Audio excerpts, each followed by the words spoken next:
Viewers, welcome to my channel numeracy maths classes. तो आज की वीडियो में हम सॉल्व कर रहे हैं CBSE sample paper maths basic का क्वेश्चन नंबर 17, 18, 19 एंड 20, जो कि है सेक्शन 2।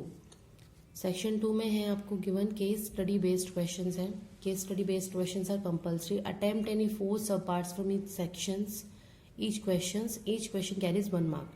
हर क्वेश्चन 1 मार्क का है और 17 क्वेश्चन में टोटल जैसे 5 पार्ट्स है, ऐसे ही चारों क्वेश्चन में 5 पार्ट्स होंगे। आपको एनी 4 पार्ट अटेम्प्ट करने हैं, बट हम पांचों पार्ट डिस्कस कर रहे हैं, ठीक है।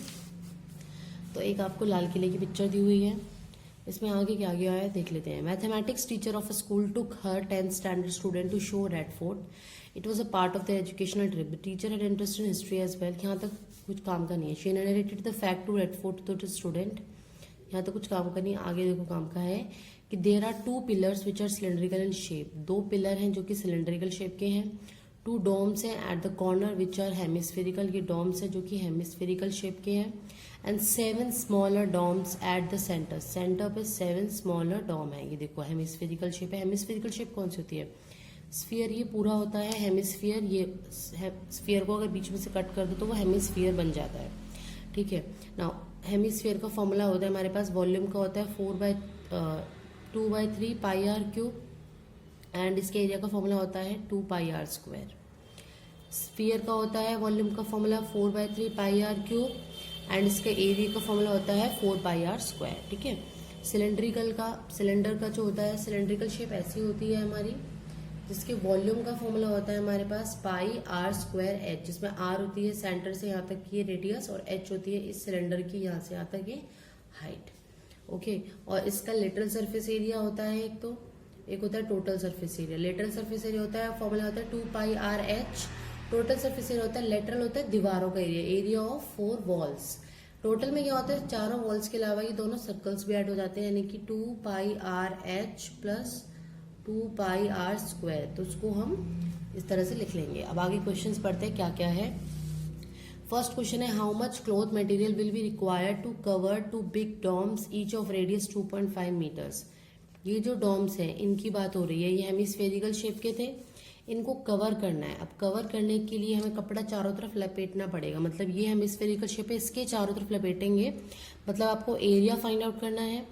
एरिया मैंने अभी बताया आपको क्या होता है, फॉर्मूला 2 पाई आर स्क्वायर। तो जो फर्स्ट पार्ट है इसके लिए हमारा फॉर्मूला लग जाएगा ये, देखिए एक मिनट होल्ड करना, एक मिनट, ये देखिए।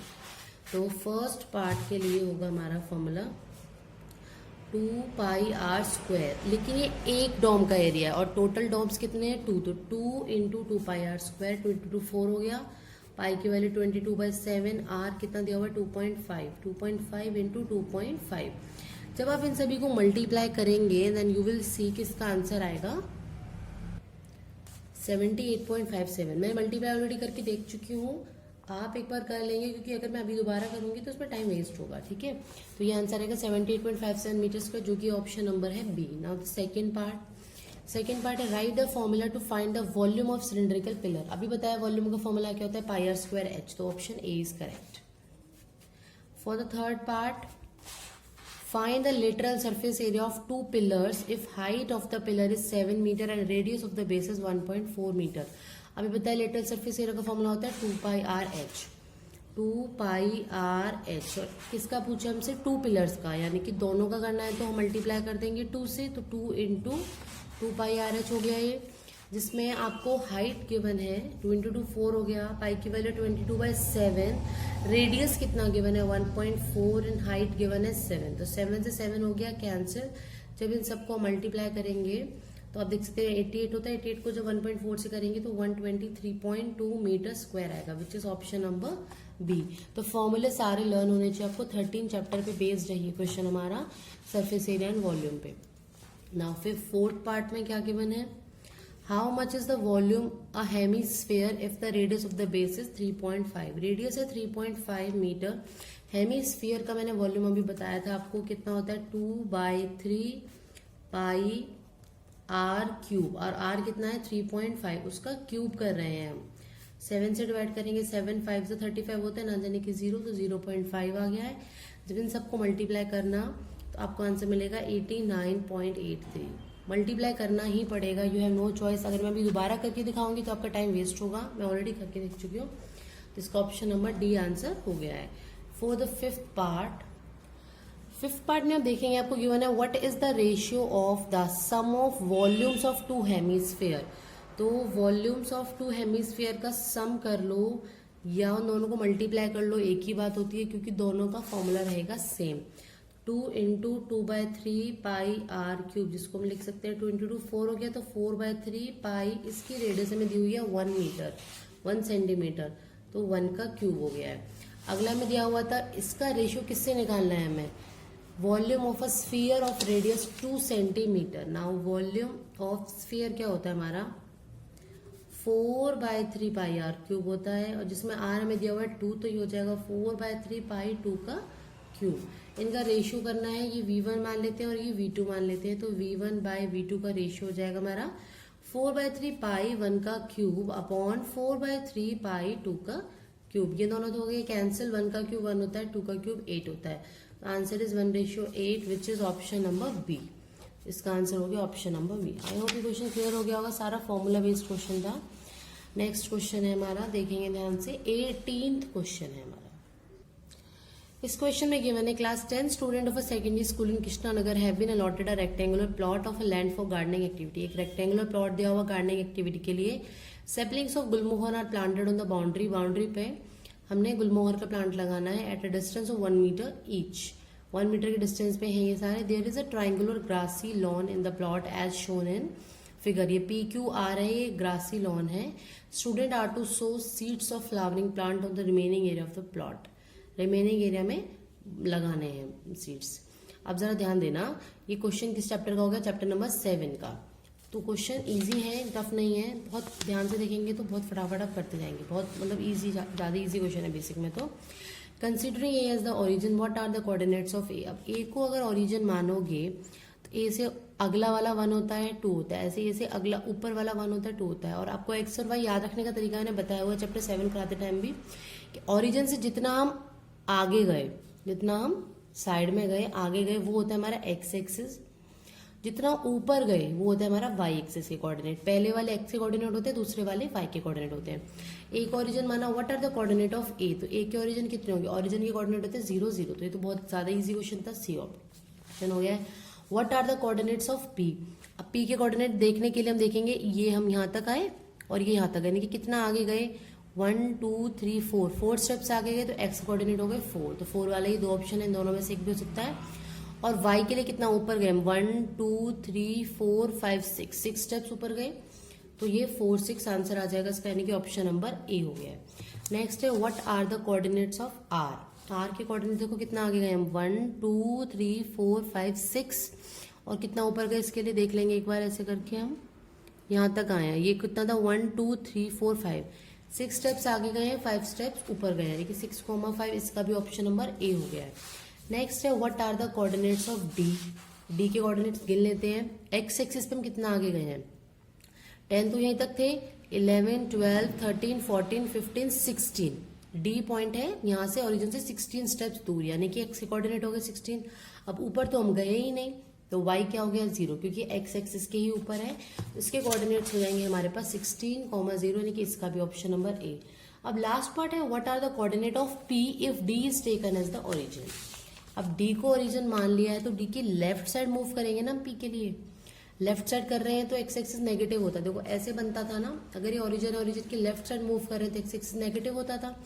तो यहाँ से काउंट करो पी कितनी दूर है यहाँ से, 1 2 3 4 5 6 7 8 9 10 11 12 स्टेप्स दूर है, यानी कि -12 हो जाएंगे। डी के कोऑर्डिनेट क्या हो जाएंगे -12 कॉमा, अब वाई कितना दूर है देखो, इसको इधर ले आओ यहाँ तक, तो 1 2 3 4 5 6। अब ये तो ऊपर गए ना, वाई के लिए जब हम ऊपर जाते हैं तो पॉजिटिव होता है, ऐसे एक्स के लिए अगर राइट साइड जाते हैं तो पॉजिटिव होता है। तो कितना ऊपर गए 6 स्टेप्स, तो हो गया -12,6। तो डी की वैल्यू -12,6, यानी कि option B is correct. I hope ये क्वेश्चन क्लियर हो गया होगा। Now next question number 19।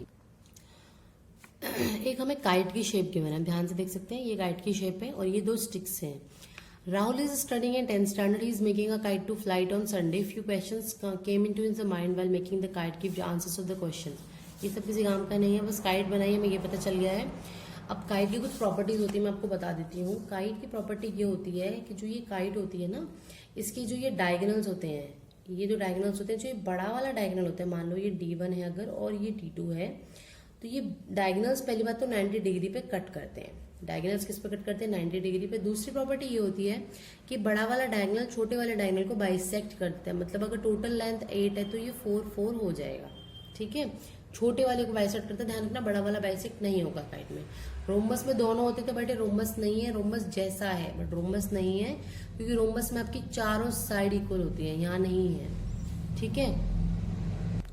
तो आप ध्यान रखेंगे इस चीज को। इसके अलावा एरिया क्या होता है? एरिया ऑफ काइट होता है, हमारा फॉर्मूला होता है एरिया ऑफ काइट का half into D1 into D2, वही रोम्बस के एरिया के जैसा होता है। Diagonal 1 diagonal 2 multiply divided by 2।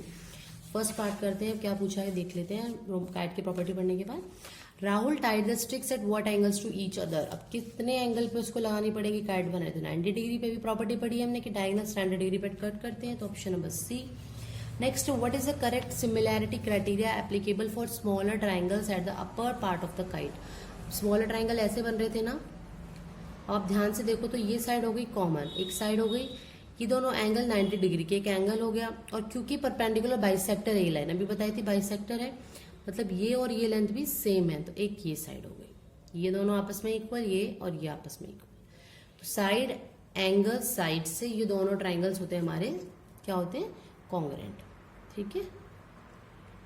तो ये कॉन्ग्रुएंस प्रूव हुआ है साइड एंगल साइड से, सिमिलैरिटी नहीं, बट इस क्वेश्चन में सिमिलैरिटी गिवन है जो कि गलत है, क्योंकि जितनी भी ये प्रॉपर्टीज हैं ये हमारी कॉन्ग्रुएंसी की हैं, ना ही सिमिलैरिटी की। तो ये बाय मिस्टेकन सिमिलैरिटी गिवन है, यहाँ कॉन्ग्रुएंसी आना चाहिए था। तो कॉन्ग्रुएंसी किससे होगा? हमारा आंसर आ चुका है साइड एंगल साइड से। गिवन है sides of the two similar triangles are in the ratio 4:9। Side का रेशियो 4:9 है, corresponding median of these triangles are in the ratio. Median का रेशियो और साइड का रेशियो सेम होता है, क्योंकि फॉर्मूला होता है एरिया इज इक्वल टू, ये जो साइड का स्क्वायर है, हमारी साइड का स्क्वायर है उसी वही इक्वल होता है हमारे मीडियन के स्क्वायर के, यानी कि साइड्स का रेशियो और मीडियन का रेशियो सेम आएगा, तो इसका आंसर भी हो जाएगा हमारा 4:9। नेक्स्ट फोर्थ पार्ट है, in a triangle if square of one side is equal to sum of the squares of other two side. अगर किसी ट्राइंगल में एक साइड जो होती है उसका सम दोनों साइड के इक्वल हो जाता है, तो वो किसके इक्वल होती है? वो इक्वल होती है हमारी then the angle opposite the first side is a right angle. उससे पूछा राइट एंगल हो जाता है, तो ये क्या था? कन्वर्स ऑफ पाइथागोरस थ्योरम थी, ऑप्शन डी। लास्ट क्वेश्चन है, what is the area of the kite formed by the two perpendicular sticks of length 6 centimetre and 8 centimetre. दो स्टिक्स है 6 सेंटीमीटर 8 सेंटीमीटर की एरिया बताना है। अब जो स्टिक्स थी यही तो थी परपेंडिकुलर, जो बताया था मैंने आपको, परपेंडिकुलर लाइन्स थी जो यानी कि डायगोनल्स थी। तो फॉर्मूला क्या हो जाएगा? Half into D1 into D2, यानी कि 2 3 6 तो 3 8 24 हो गया, तो 24 सेंटीमीटर स्क्वायर इसका आंसर हो। क्वेश्चन नंबर 20 है हमारे पास, बहुत ही इजी क्वेश्चन है, ध्यान से देखेंगे। Due to heavy storm an electric wire got bent as shown in the figure, it followed a mathematical shape, answer the following question below. ये शेप आप अच्छे से जानते हैं, पैराबोला होता है, और जो ये शेप होती है एक्स एक्सिस पे जितनी बार कट करेगी वही हमारे जीरो होते हैं, और कहीं नहीं इसे एक्स एक्सिस पे कट करना चाहिए। Name the shape in which the wire is band. तो ये शेप कौन सी होती है अभी बताया था? पैराबोला। लीनियर शेप ऐसी होती है, क्योंकि स्पायरल भी ऐसे होता है। इलिप्स कैसे होता है हमारा? इलिप्स ये होता है, स्पायरल ऐसे होता है, तो ये पैराबोला शेप होती है, ठीक है। How many zeros are there for the polynomial shape of the wire. Zeros कितने? मैंने अभी बताया जहां जहां एक्स एक्सिस पे कट करी, एक इस पॉइंट पे कट करा, एक इस पॉइंट पे कट करा, यानी कि 2 zeros only, answer is A.